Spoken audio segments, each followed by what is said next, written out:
Bine v-am găsit, dragii mei din Zodia Leu, oriunde v-ați afla. Bine ați venit tuturor pe canalul meu Tarot Flor de Loto. Numele meu este Nina, pentru cei care nu mă cunosc, și ca de obicei mă bucur să vă alături la fiecare lectură. Atât pe dragii mei abonați, cum de asemenea și pe cei care poate sunteți pentru prima oară aici pe canal. Azi voi face o lectură temporală, fără limită de timp, o lectură pe care voi să o puteți urmări oricând doriți sau atunci când apare în viața voastră. Desigur, dragii mei, un aspect important de care va trebui să țineți cont, și anume faptul că este totuși o lectură generală și că voi sunteți cei care vă construiți viitorul, așa că vă rog din suflet să luați decât acele mesaje care rezonează cu voi, iar restul lăsați-le să zboare în univers, pentru că sigur sunt pentru alte energii, pentru alte persoane care, într-o mai mică sau mai mare măsură, au o legătură cu Zodia Leu. Înainte de a începe lectura propriu-zisă, trebuie să fac un anunț important referitor la noi conturi care apar pe YouTube cu același nume ca acest cont. Nu mi-aparțin, nu sunt ale mele, acesta este contul meu oficial. Puteți să vă ghidați după faptul că există poza mea de profil și, desigur, la fiecare lectură, undeva în partea dreaptă jos a ecranului, aveți sigla acestui canal. Deci nu vă lăsați înșelați de tot felul de propuneri sau nu știu, alte persoane care au pus același titlu la cont.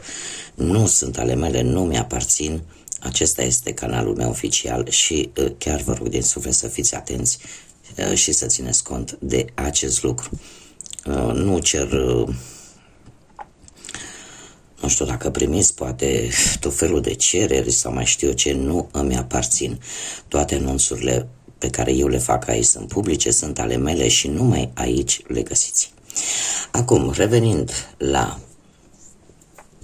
lectura noastră, să vedem toți cei care aveți soare, lună, Venus, ascendentul sau oricare alt aspect astral important pentru voi din harta voastră natală, atunci această lectură este de asemenea și pentru voi. Și haideți să vedem care este situația actuală pentru voi, dragilor, sau energia voastră în acest moment în care voi urmăriți această lectură. Haideți să vedem. Să vedem ce ne spune acest minunat oracol al ceștii de cafea.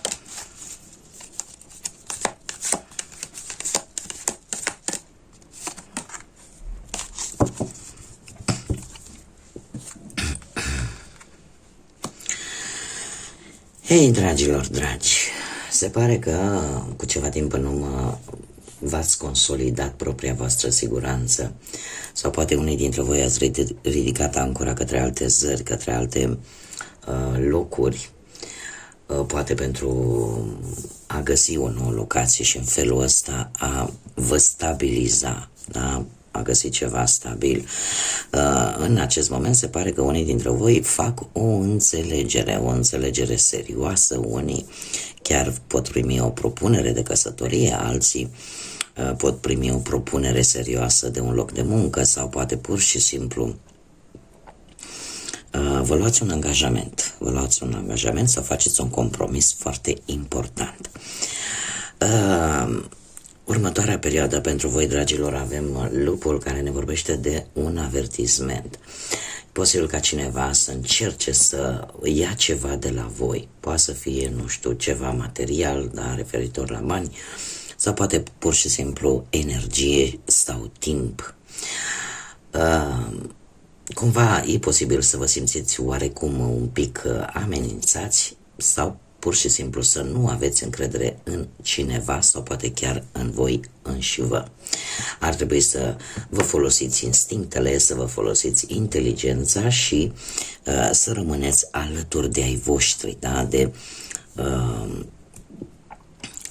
Având un lup aici de haita voastră, da? De grupul vostru intim, de ai voștri, cei dragi, da? Pentru că e mai bine așa, în general, să rămâi alături de cei pe care voi îi cunoașteți cei mai bine și să evitați persoane neavenite să intre în viețile voastre.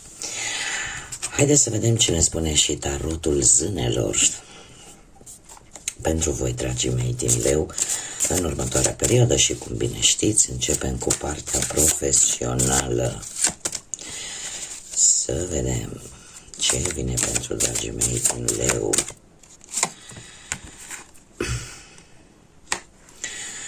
Avem un 2 de toamnă care îmi spune că ai reușit cu ceva timp în urmă să scoți, să o faci să funcționeze o anumită situație care are legătură cu munca, dar parcă n-a fost decât una. Se pare că ai reușit să duci la bun sfârșit mai multe lucruri deodată. Această carte mie îmi spune că sunteți cumva foarte preciși și foarte atenți și încercați oarecum să le țineți în echilibru aceste două proiecte profesionale, ori anumite responsabilități din punctul ăsta de vedere al muncii. În prezent avem forța care îmi spune că vă și reprezintă, de-al minteri, este arcanul vostru, vă reprezintă pe voi, dragilor din Leu, și îmi spune că aveți grația necesară, aveți forța aia interioară necesară pentru a trece peste toate provocările care vin în viața voastră. Se pare că unii dintre voi aveți puterea blândeții și a iertării. Se pare că a venit ora să îți dai seama de fapt și să vă dați seama voi, dragilor, cât de minunați puteți fi. Să vă apreciați pe voi în primul și în primul rând. Și eu aș mai spune că aveți o manieră, e adevărat, poate un pic ciudată pentru unii, de a comunica, o comunicare mult mai bună și de a convinge prin intermediul comunicării. Următoarea perioadă pentru voi, dragii mei, vine cu un alt arcan major, carul, care ne vorbește de schimbări și de reușite care vin în viața voastră, tocmai pentru că ați fost foarte dedicați și foarte disciplinați. Se pare că vei avea motive să celebrezi, pentru chiar să fii în centru atenției. Este un lucru care majoritatea din zodia Leu și îl doresc să fie acolo în centru atenției, să le fie recunoscute calitățile și reușitele. Iar eu aș mai spune că o situație, vine o veste foarte rapid așa, în care va depinde de tine, o anumită, în care tu va trebui să iei o anumită hotărâre, da? Și se pare că o vei face, iar asta îți va aduce o victorie, îți va aduce o reușită. Hai să mergem mai departe și să vedem pe partea bănuților. Un 7 de toamnă. Dragilor, se pare că ai avut ceva câștiguri și e posibil ca unii dintre voi să fi început un anumit proiect din care să vă iasă ceva bănuți. Dar totuși trebuie să mai aveți un pic de răbdare, pentru că lucrurile nu merg chiar atât de repede pe cât poate v-ați fi imaginat voi. Ar trebui poate unii dintre voi să o luați un pic mai domol, iar în prezent cu cinciul de vară aș spune că trebuie să aveți încredere, pentru că indiferent ce vi se întâmplă, și în special pe planul ăsta material, financiar, are un scop. Ar trebui să nu gândiți negativ nici în acest moment și poate ar trebui să vă dați, să încercați să faceți un pic de, să aveți o gândire un pic mai practică, în sensul că unii dintre voi poate ar trebui să lucrați la ceea ce vă preocupă și ce vă dă frică. Oricum, faptul că unele lucruri nu vă ies așa cum v-ați fi dorit voi în planul ăsta financiar, ele vin cu un scop. Și depinde de voi și de înțelepciunea voastră să-l găsiți. să vedeți. Dar nu trebuie să fiți dezamăgiți. De ce? Avem un prinț de primăvară care puteți fi voi, desigur, că vă reprezintă zodia voastră și, bineînțeles, berbec sau săgetător, care mie îmi spune că cumva surprizele bănești nu vor întârzia să apară în următoarea perioadă. E adevărat, nu vor fi cantități foarte mari, așa că nu cheltuiți impulsiv, dar ele vor veni. Va trebui să acționați într-o situație, într-o manieră destul de rapidă și alții dintre voi poate să apară în viața voastră o provocare, o provocare care este relaționată cu banii, dar pe care voi o veți trece cu o foarte mare reușită, da? Așa că nu trebuie să fiți dezamăgiți. Lucrurile vin atunci când trebuie ele să vină. Haideți să vedem în dragoste, în viața sentimentală, prima oară pentru cei care sunteți într-o relație. Ce ne spune tarotul pentru voi, dragii mei? Dragilor, ați avut o perioadă în care ceva v-a întristat la nivel de relație. La nivel de relație ceva v-a întristat.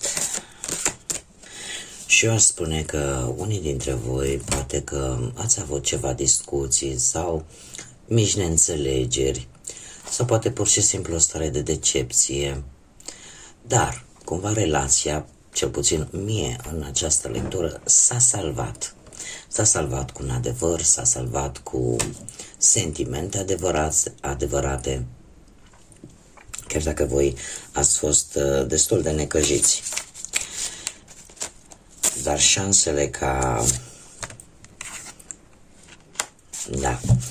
șansele ca relația să meargă înainte se pare că au fost și s-a beneficiat de ele. De ce? Pentru că în prezent avem un 9 de toamnă care mie îmi vorbește de înțelegere, de iubire și eu aș zice chiar unii se pot gândi la o călătorie în 2, de ce nu? Vei primi acea recunoaștere pe care tu o aștepți din partea perechii tale și eu aș spune că sunteți într-un moment în care apreciați aceste momente de calmitate. Viitorul apropiat vine cu reînnoirea. Reînnoirea care mie îmi vorbește de armonie. De o armonie și se pare că unii dintre voi cât de curând veți trece în revistă așa atât prezentul cât și trecutul vostru pentru a învăța din ele și pentru a vă crea un viitor mult mai bun în ceea ce privește viața sentimentală. Veți înțelege poate mai bine cam care este obiectivul, da? Sau cam ce ar trebui făcut. E posibil ca unii să vă judece pentru felul în care voi vedeți relațiile, dar poate ar fi cazul să nu aplecați urechea și să le vedeți așa cum considerați voi de cuvință, pentru că fiecare are maniera lui de a vedea lucrurile, de a învăța din propriile experiențe. Acum, mai am încă o variantă aici, care parcă cineva mi-o tot sună în ureche. Avem tot ce v-am spus până acum și mai am o variantă. Unii dintre voi, într-adevăr, ați avut parte de niște neînțelegeri, de niște lucruri destul de urâte în viața voastră, care v-au decepționat, care v-au făcut să suferiți și să nu vă fie bine. Iar în acest moment ați luat decizia să petreceți un timp singuri, să încercați să vă calmați și să fiți, cum să spun eu, să petreceți o perioadă un pic în solitudine, așa, ca să vedeți exact Ce faceți cu relația voastră sau cu viața voastră?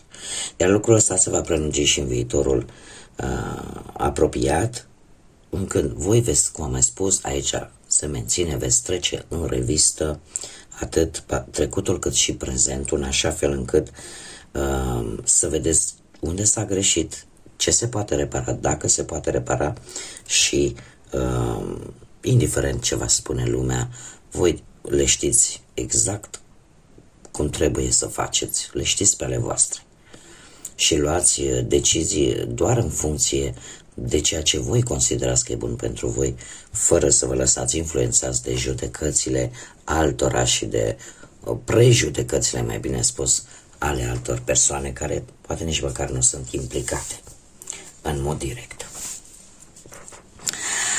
Haideți să vedem pentru cei care sunteți singurei în urma văduviei, poate, din păcate, a unui divorț, a unei separări, sau poate pur și simplu nu ați reușit voi să vă găsiți jumătatea. Dragii mei dragi, ei, voi aveți un 6 de toamnă. Un 6 de toamnă care îmi spune că unii dintre voi ați avut mari șanse cu ceva timp în urmă să cunoașteți pe cineva generos, prin intermediul probabil al unor cunoscuți.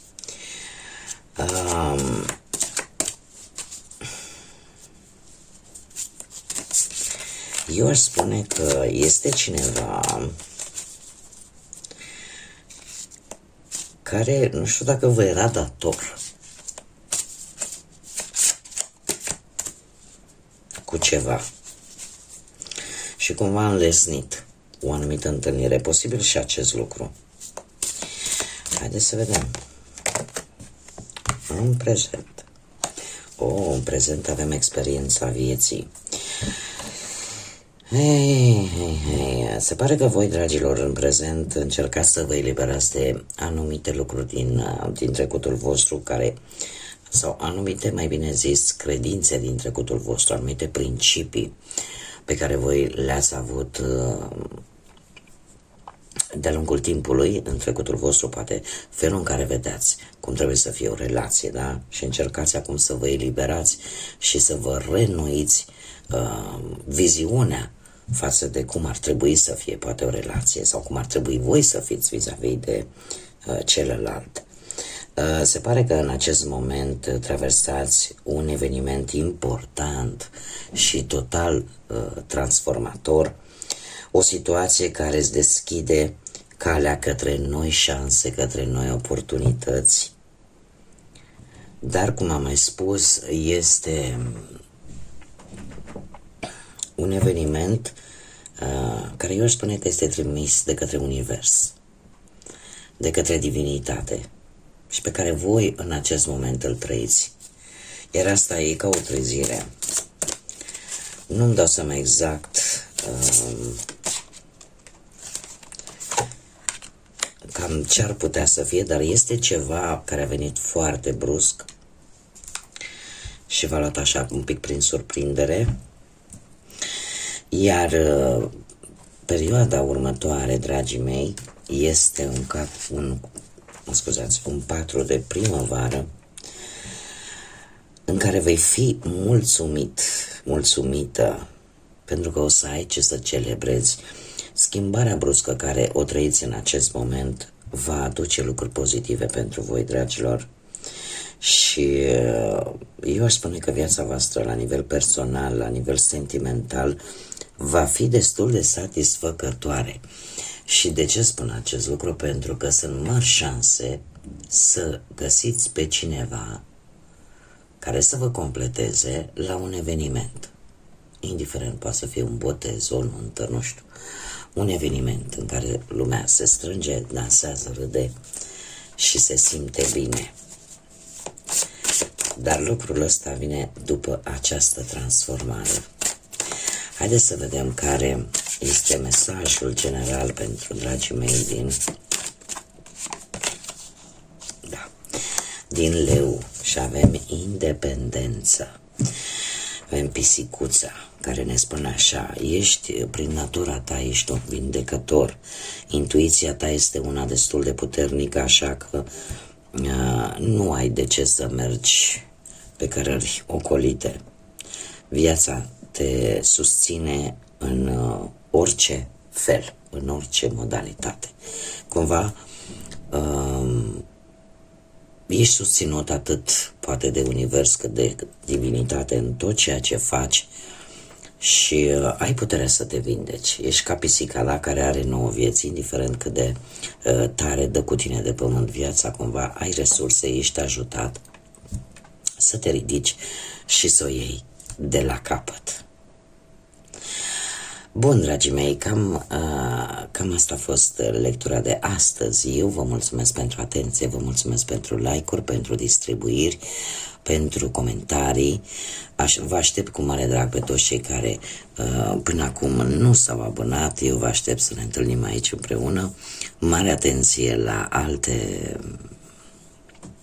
hoțomănii care se fac pe YouTube de către alții. Numai aici mă puteți găsi, așa că până data viitoare când ne vom reîntâlni la o nouă lectură, eu vă doresc din suflet să aveți parte de tot ce e mai bun, de multă energie pozitivă, de multă lumină în suflete și în gânduri și, desigur, ca de obicei, să fiți iubiți, dragilor.